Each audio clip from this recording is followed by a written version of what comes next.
په جرمنۍ ژبې کې هر یو لفظ چې د یو شي نوم وي هغه زده کول لپاره هغه سره ضروري وي چې هغه آرټیکل هم یاد کړلی شي.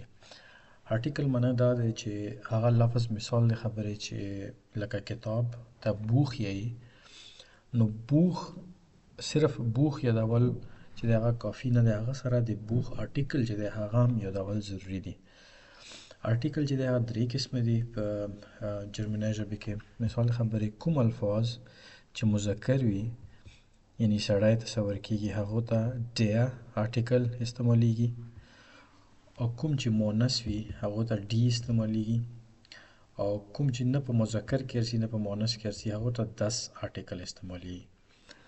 مثال د خبرې سړی چې دی هغه مذکر کې ارسي نو من سړی ته من یایي، من سره به مو د من آرټیکل هم یادو چې من آرټیکل ډیر دی، نو ډیر من دا آرټیکل شو، ډیر آرټیکل شو.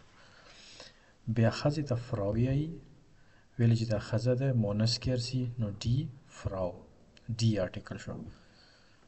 او ماشوم ته چې دی هغه نه په ښځې کې ارسي نه په سړي کې ارسي، په جرمنۍ ژبې ګرامر کې نو هغه ته دس آرټیکل استعمالیږي، یعنی دس کیند، کیند ماشوم ته یایي.